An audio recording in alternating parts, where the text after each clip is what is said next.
자, 한 주간에 대한민국에 있었던 일들 다양한 시선으로 이야기합니다. 시사건건 시작합니다. 저는 진행 맡은 볼스형 정준호입니다. 반갑습니다. 자, 오늘도 영의 신봉님, 카스맨님 함께합니다. 반갑습니다. 안녕하세요. 안녕하세요. 네. 한 주도 잘 지내셨습니까? 네, 잘 지냈습니다. 저희 또 그 얘기가 나오더라고요. 댓글을 좀 확인을 해봤는데 네. 그 오프닝 방금 나온 거 네. 음악이 너무 크다. 그 얘기가 좀 지속적으로 나와가지고 네. 제가 아까 그 PD님한테 말씀드려서 이제 저희 앞으로는 좀 잘 네. 나오도록 얘기를 했습니다. 네. 훌륭해. 자, 시사건건 첫 번째 이야기 바로 들어가도록 할게요. 첫 번째 이야기는 한전 적자.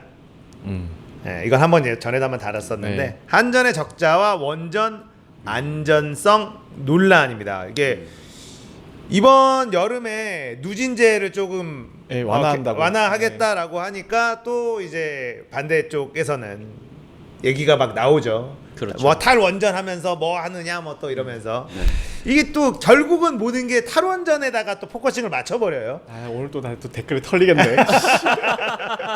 왜 내가 이미지가 이렇게 돼가지고. 네. 아니 그 이번에는 제가 준비를 해왔으니까 네. 제가 좀 많이 얘기를 해보겠습니다. 네. 그 누진세 개편 그런 게 얘기가 많이 나왔지만 그 이게 6월 24일에 이제 발표가 난 게 한빛 원전에서 삽질을 한 것 때문에 이제 탈원전 얘기도 잘 못하게 됐어요. 그러니까 이게 어떤 사고가 났었냐면 우선 이거 원전부터 얘기를 할까요? 네. 아니면- 네. 일단 막 그 한빛 원전에서 네. 사고가 났는데 네. 이 사고부터 한번 네. 얘기를 해보죠.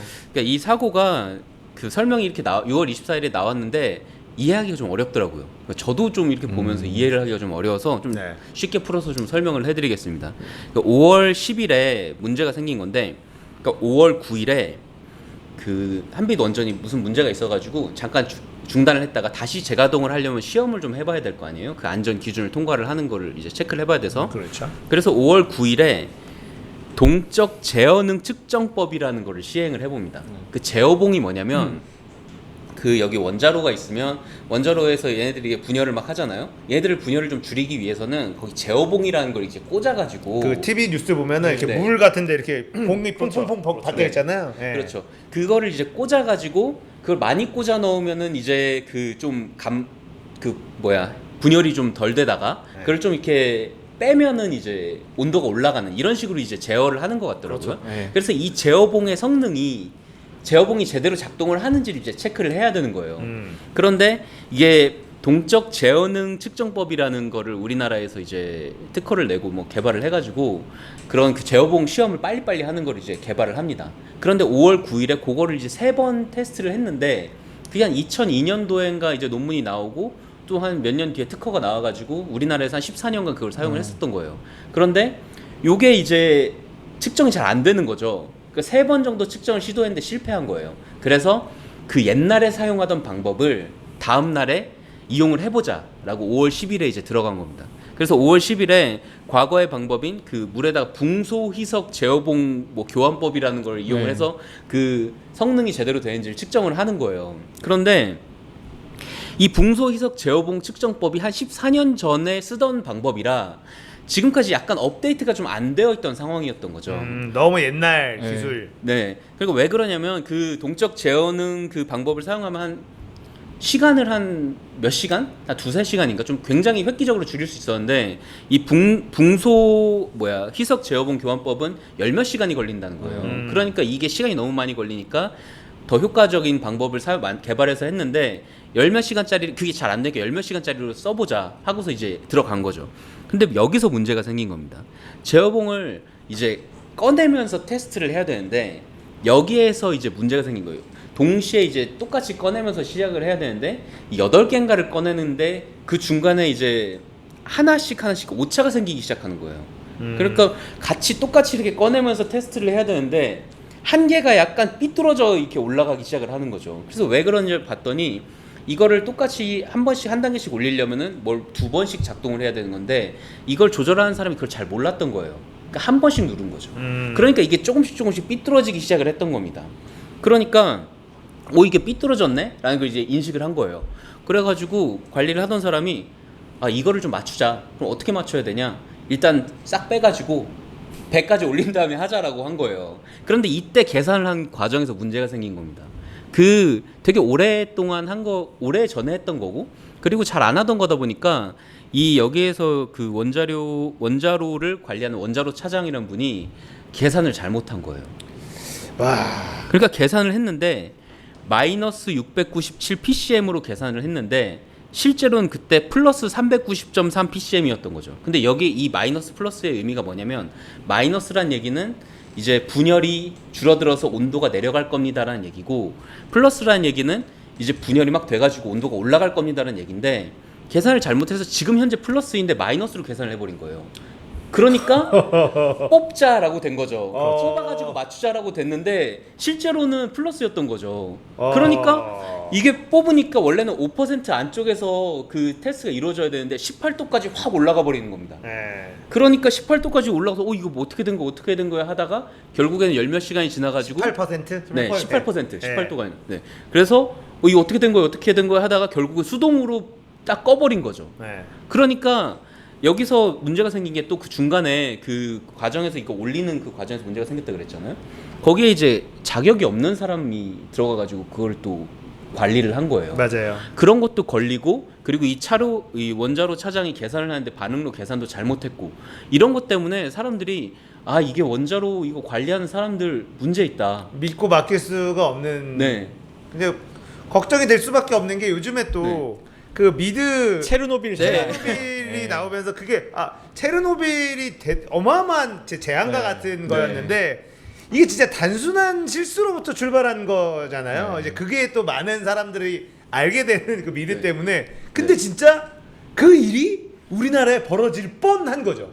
그러니까 뭐 그렇게까지 과도하게 얘기를 할 필요는 없다라고 얘기를 해요. 왜냐하면은 25% 이상이 되면 자동으로 멈추게 설계가 되어 있기 때문에 그렇죠. 문제가 없었을 것이다라고 얘기를 하지만 사람들 입장에서는 야이씨 니들 플러스랑 마이너스를 계산을 못한 거잖아요. 그렇죠. 이게 여기 놓고 지금 한참 펄펄 끓고 있는데 야씨 온도 떨어진다 장작도 넣어 이렇게 돼버린 거잖아요. 그렇죠. 그러니까 믿을 수가 없게 돼버리니까 사람들이 이제 여기서 분명히 이게 나왔으면은 탈원전 얘기가 나왔어야 돼요. 누진세 얘기가 나오고 뭐 이러면서 한전 적자 가속화된다. 네, 그렇죠. 탈원전 폐기해야 된다. 얘기가 나와야 되는데 이 6월 24일에 발표된 걸 딱 보니까 야 이 새끼들. 근데 이번 사건을 보면서 와 그래도 RBMK 러시아 원자로보다 우리 원자로가 훨씬 안전하구나. 이 정도 삽질이랑 무자격자가 난리를 쳐도 그래도 안 터졌잖아요. 근데 체르노빌은 그 걔들이 진짜 미친놈인 게 그 비상정지 시스템을 끄고 실험을 한 거잖아요, 애들이. 그러니까요. 근데 우리는 그래도 그것까지는 안 껐으니까 그것까지는 안 끈 거 아니야. 그러니까 이게 사실 이번에 나왔던 것 중에 무자격자가 해도 된다. 자격자가 시키면 네. 뭐 이런 얘기서부터 국민들이 봤을 때는 이해가 좀 안 되는. 왜냐하면 우리가 모든 거는 과하면 안 좋아요. 근데 과해도 상관없는 거는 그렇죠. 안전이거든요.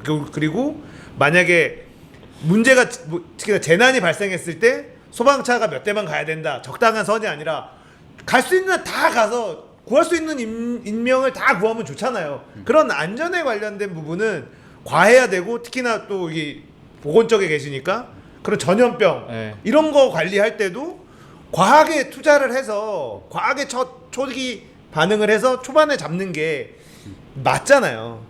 근데 이거 지금 이 위험한 원자력 발전소를 괜찮다라고 얘기하는 거는 사실 국민들이 봤을 때는 불안할 수밖에 없죠. 그러니까 뭐가 문제냐면 우리 믿어라. 우리 실력 있고 우리 수출해야 되는데 니들이 왜 우리를 막냐라고 그동안 근거로 되어 왔었잖아요. 그렇지. 근데 뭐가 문제냐면 얘네들이 이거 뭐야 계산도 틀리고 뭐 다 틀렸네 이렇게 돼버리니까 이제 사람들이 우리 믿어라라고 하면 야 니네 틀렸잖아 어떻게 믿냐 이렇게 돼버리는 게 문제가 된 거죠. 진짜 한수원은 쌍욕하고 싶은 게 제가 탈원전을 절대 반대하고 있잖아요. 네. 원전이 우리의 미래다라고 얼마 전에 주장을 했었는데 내가 할 말이 없는 거죠. 이게 뭐야? 얘들 더 심한 거 아니야?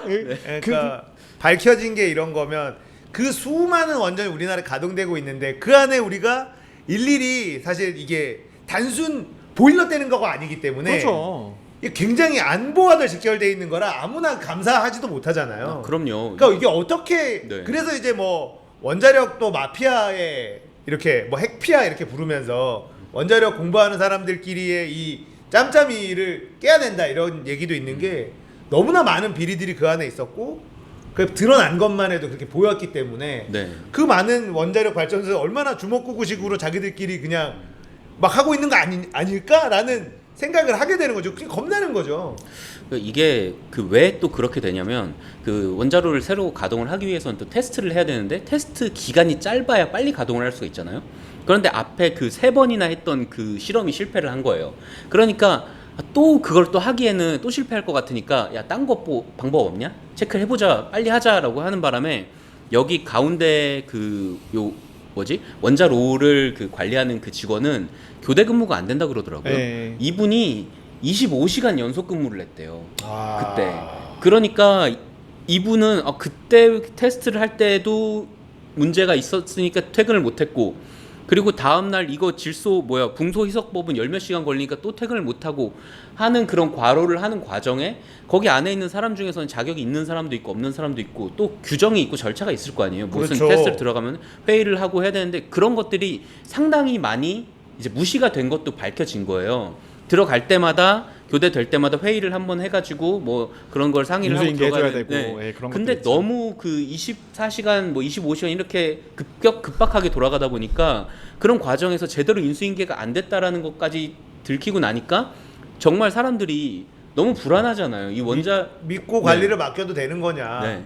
그 바람에 지금 이 누진제 개편안이 나와서 또 얼마의 또 손해를 보겠니 마느니 뭐 이런 얘기가 나오는 와중에도 단 한 개의 그 탈원전 얘기가 나오지 않는 이유는 이 탈원전 얘기를 했다가는 이걸로 이제 역풍맞기가 지금 딱 좋거든요. 그리고 지금 그 체르노빌이 워낙 히트를 치면서 체르노빌을 아름아름 본 사람들이 많아요. 아름아름 본 사람이 많은데, 근데 이 사건의 플로우가 보면 볼수록 약간 마이너판이긴 한데 비슷하잖아요. 그렇다고 약간 하더라고요. 비슷하잖아요. 미드 체르노빌이랑 이거랑 다를 게 뭐냐 뭐 이런 댓글 많이 봤어요. 하지만 러시아는 RBMK 원자로고 우리나라는 그냥 그나마 좀 더 안전한 새로운 버전이고, 그 다음에 그 사람을 실험할 때 ECCS를 끄고 있지만 우린 ECCS를 안 끄고 있다. 그 정도 차이 말고는 뭐 플로우가 똑같아서. 네. 그렇죠. 게다가 저는 이게 좀 충격적이었어요.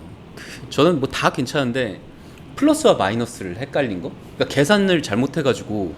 근데 그 계산은 저는 솔직히 틀릴 수 있다고 봐요. 여러분 수학 문제 손으로 풀다 보면 틀리는 거 얼마나 많아요. 근데 이거 손계산이거든요. 근데 아니, 문제는 틀리면 안 되는 거잖아요. 틀리면 안 되는 거죠. 그렇죠. 틀리면 안 되는데 저는 그 중요한 건 이거라고 생각해요. 제가 뭐 문과지만 저는 항상 그 경영과학을 가르치면서 얘기를 하는 게 너희들이 이제 얘기를 할 때 뭐 세부적으로는 조금씩은 틀릴 수 있다. 하지만 플러스와 마이너스를 헷갈리면 안 된다. 이게 이득인지 손해인지는 확실하게 그 머릿속에 감은 있어야 된다라고 얘기를 하는데 지금은 이게 플러스와 마이너스를 대폭 틀려버린 문제라서 이거는 좀 문제가 좀 크지 않나. 근데 제가 보니까 공식이 곱셈이 아니고 뺄셈이에요. 많이 뺀 거야. 그냥 많이 뺀 거예요.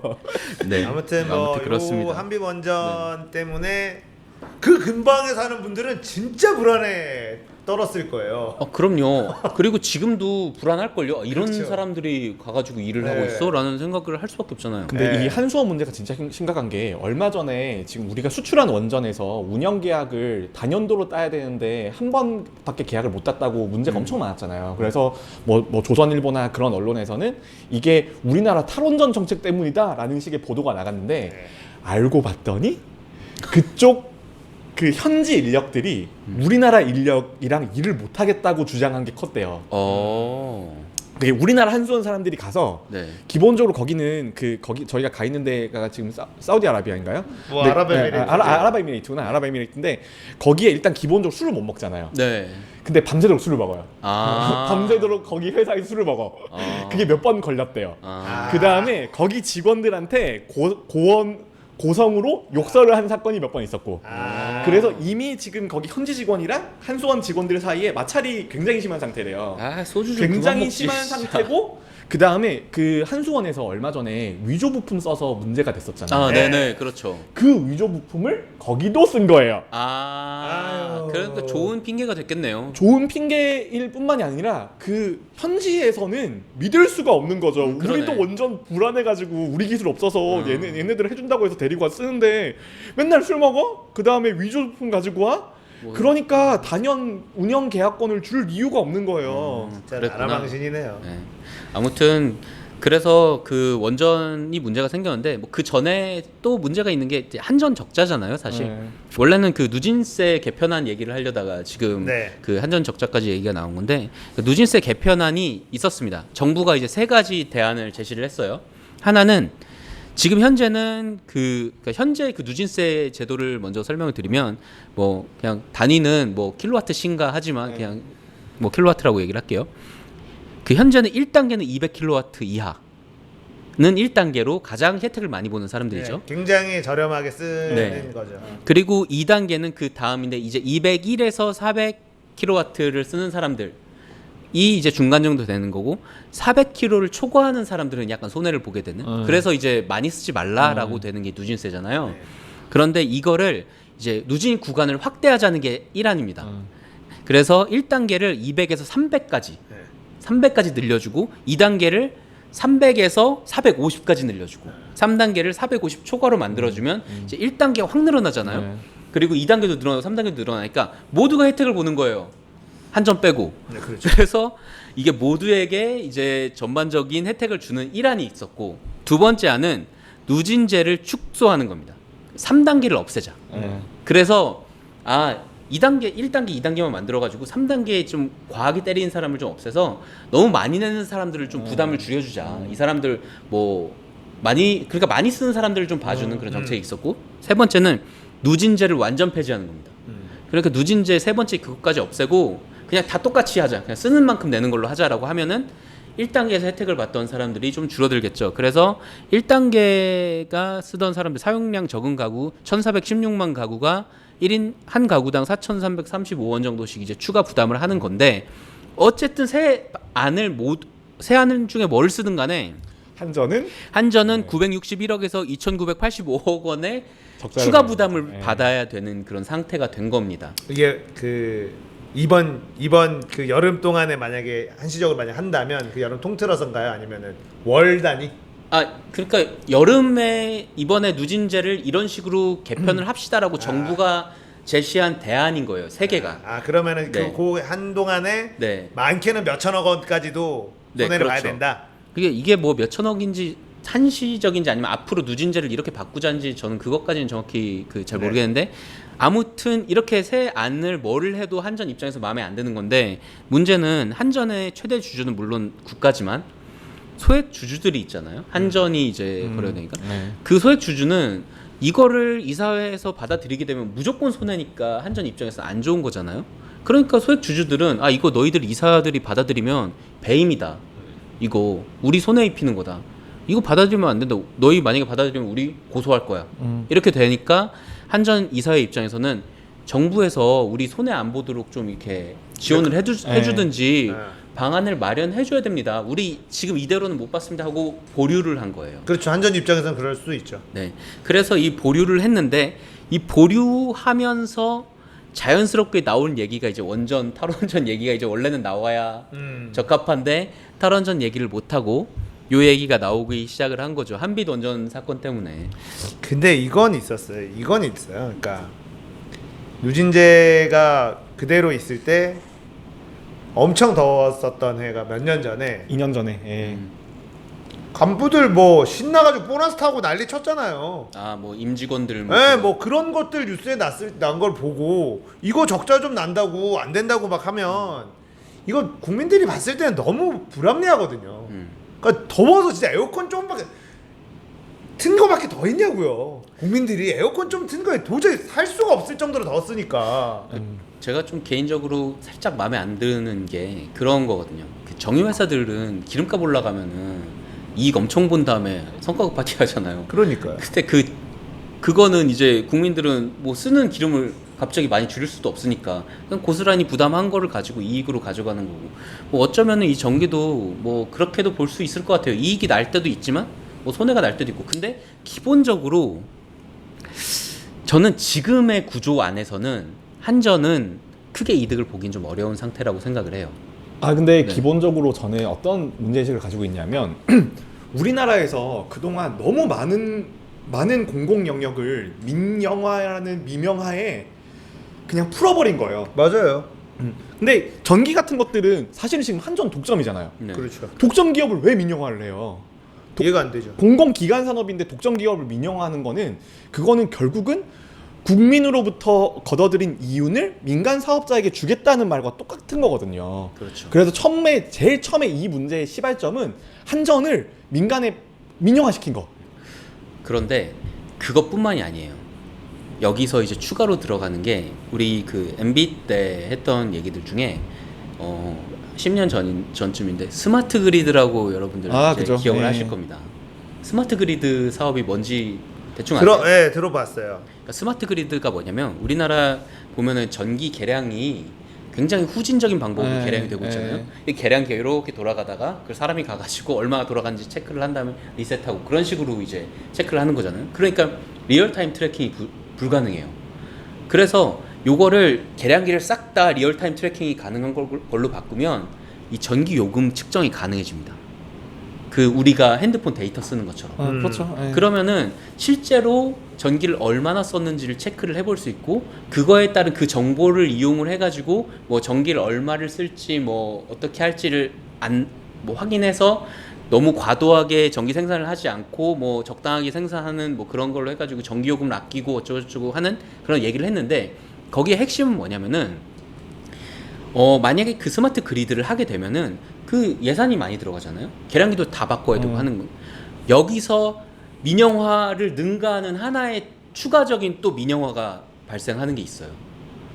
이제 전기요금을 우리 통신사에 그 내는 것처럼 SK, LG, KT 같은 데가 이제 들어가 가지고 우리가 인터넷 요금 내듯이 전기요금을 내는 식으로 바꿀 수가 있습니다.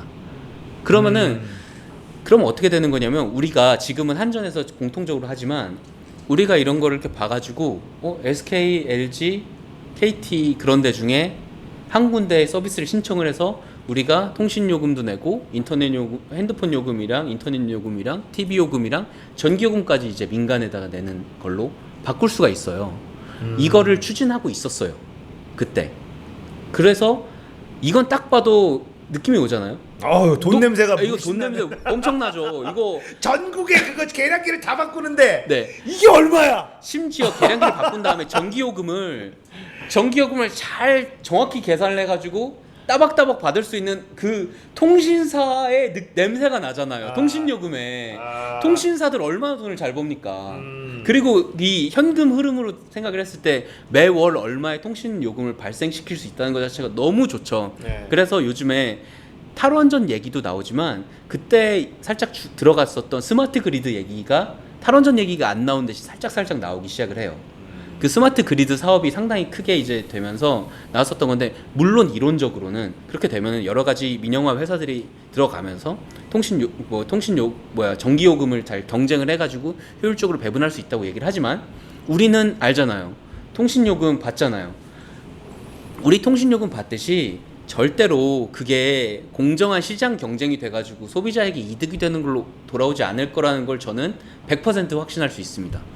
그리고 이게 만약에 들어가면 거의 한 95% 이상은 과점적으로 돼서 우리가 지금 예를 들어서 2만 원 정도 내던 사람들이라고 하면 통신 요금이 무슨 이상한 요금제들이 막 생성이 되면서 우리 언제부터 7만 원, 8만 원씩 핸드폰 요금 냈냐고요. 처음 만들어졌을 때 3만 원, 4만 원도 많이 낸다고 했는데. 근데 그런 거 생기면 전기 무제한 요금제 끊어놓고 그냥 에어컨 다 틀어놓고 살고 싶다 그냥. 그냥 원래 6만 원 쓰던 사람들이 9만 원, 10만 원 쓰게 된다니까요.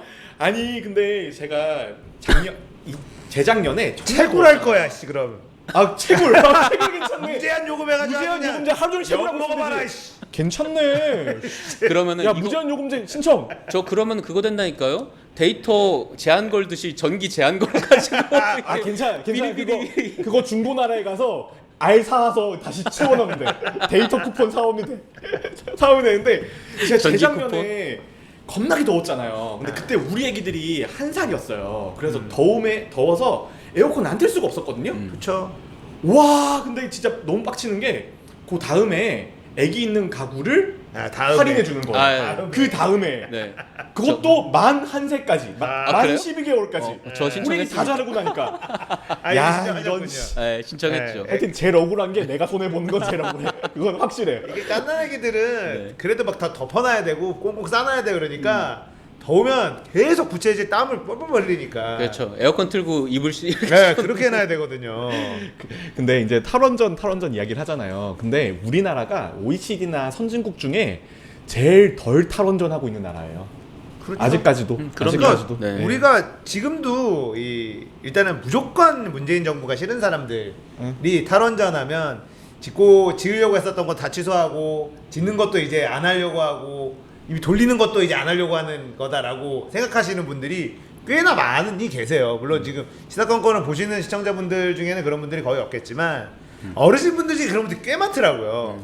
근데 어쨌든 문재인 정부가 하려고 하는 탈원전은 지어지기로 한 것들 지금 그게 한 10년 넘게 10년치가 있어. 10년치 값 있어요. 계속 지어질 거예요. 그것까지는 다 짓고 그 이후에 새로 짓는 거에 대해서는 이제 대한에너지나 대체에너지로 계속 연구를 해서 그렇게 해서 탈원전을 시작하자. 그래서 탈원전을 시작하려는 정부지 탈원전을 하겠다라는 정부랑은 또 거리가 되게 멀거든요. 근데 이게 또 정권 바뀌면 10년쯤에 지어질 게 정해져 있는데 다음 것도 지읍시다 하면 짓는 거예요. 그렇죠. 그렇죠. 아무것도 아니야 사실 생각해보면.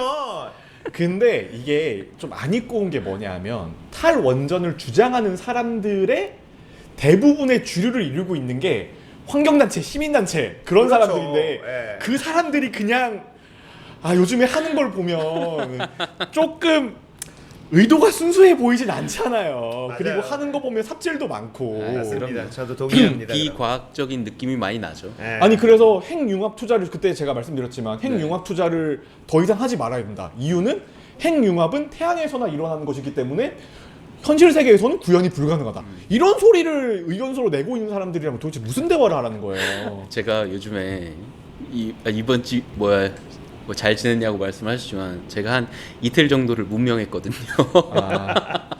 그래서 문명 6? 아니요 5 옛날에 사놨던 걸 갑자기 다시 하고 싶어서 했는데 기술 발전을 이렇게 눌러야 되거든요. 핵융합을 안 누르고 그쪽을 원하는 사람들은 이쪽 교육 환경 그쪽을 이렇게 누른 거죠. 누르길 바라는 거죠. 네.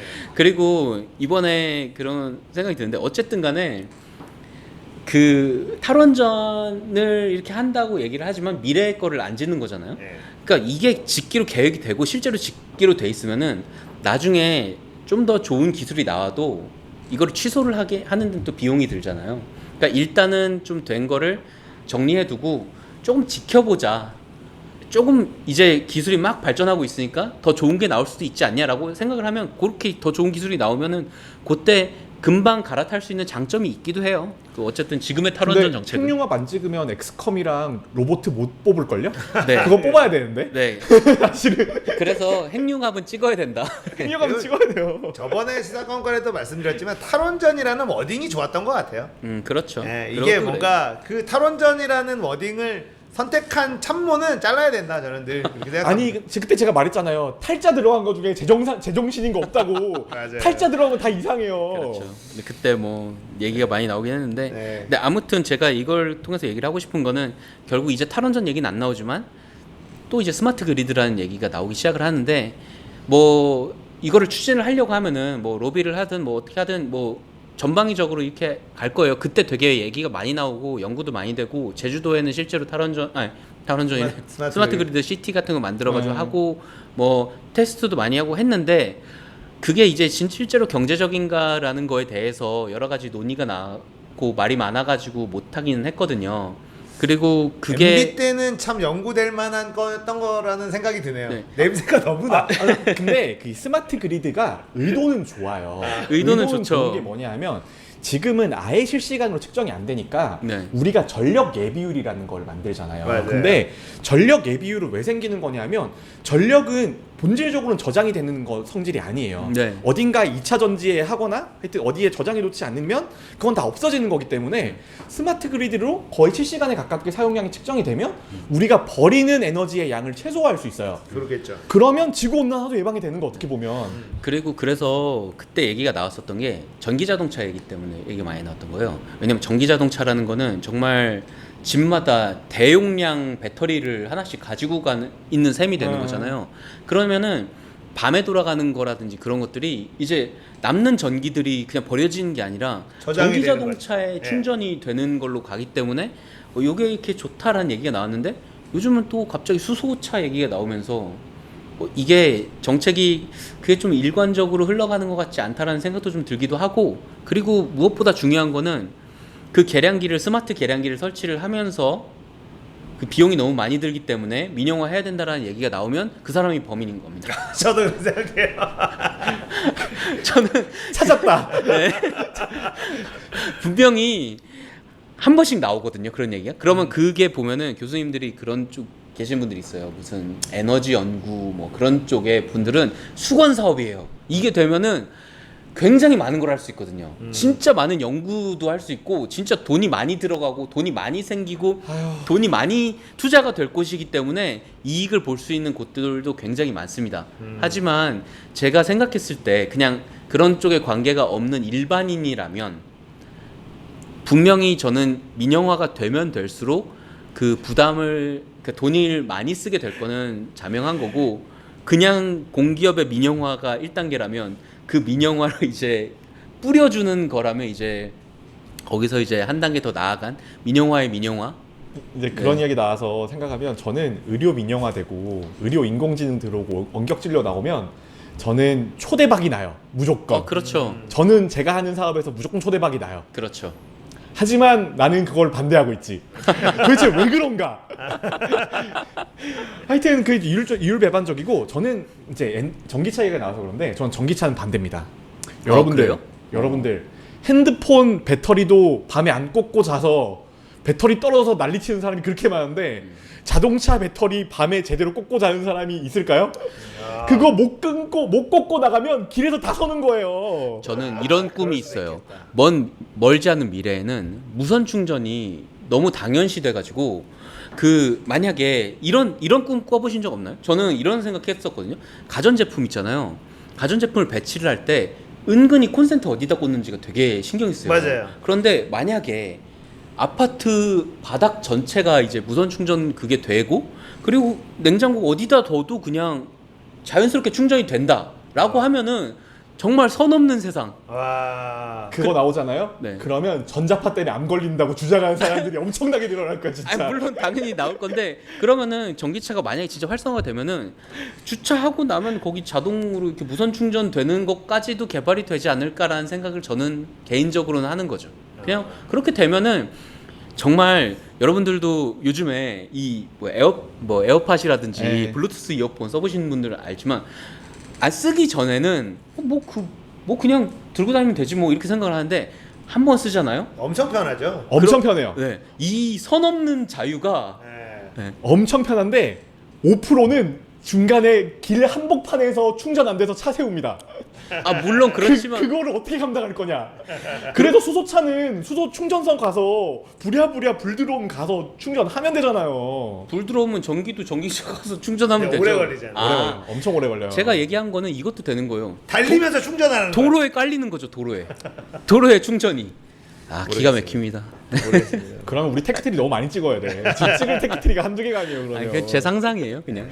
자, 이제 여름이 와서 또 이제 누진제 개편, 누진제 완화에 대한 이슈가 좀 나왔어요. 그랬는데 누진제 완화가 나오면 이제 한전 적자 얘기가 또 나오고, 한전 적자 얘기가 나오면 또 탈원전 공격 이게 네. 나오는데, 지금은 또 이 한빛원전에서 있었던 사고 때문에 그 얘기도 나오고 있지 않다. 그래서- 어쨌든 국민들은 그래서 스마트 그리드가 나오고 있다라는 네, 얘기를. 스마트 그리드 네. 조심해야 된다는 거고, 국민들은 어쨌든 진짜 더울 한시적으로만이라도 더울 때 좀 에어컨 좀 켤 수 있게 집에 무슨 에어컨이 관상용이에요. 엄마가 켜질 않아. 에어컨 산 지가 몇 년인데. 아 근데 요즘에 사실 에어컨 막 원룸이나 그런 데는 에어컨 틀어도 요금 많이 안 나오고, 그리고 에어컨을 사용하시는 분들 중에 그 실외기가 전기를 제일 많이 잡아먹는 거거든요. 네. 요즘 실외기 중에 인버터 실외기를 사용을 하시는 분들은 생각보다 틀고 살아도 요금 이거밖에 안 나와? 라는 걸 느낄 수 있어요. 여러분 학교에서 에어컨을 드시고 사시면 됩니다. 사무실에서 에어컨을 펑펑 쓰세요. 더울 때는 사무실에서 일을 하면 되죠. 헬조선식 에어컨 활용법. 더우면 자, 일을 해라. 어떻게 나올지 좀 보겠습니다. 어쨌든 전기요금 부담 안 되고 일단 많이 안 더웠으면 좋겠고요. 그러세요. 근데 안 더운 것 같아요. 올해는 안 덥고요. 네. 그 다음에 요즘에 제가 이제 그 해외 잡지 같은 걸 좀 보다 보면 좀 있으면 빙하 시대가 곧 온다는, 소빙하기가 한 50년, 100년 이내에 올 거라는 이야기가 있어요.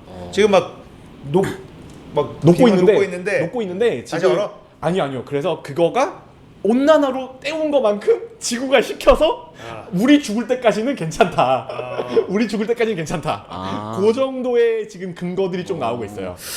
운석은 안 오나요? 운석 오면 안 돼. 첫 번째 마무리 좀 할게요. 자, 한전 적자하고 나발이고 간에 좀 여름에 좀 시원하게 살고 싶습니다. 첫 적자도 번째 중요해요. 첫 번째 이야기 나눠봤습니다.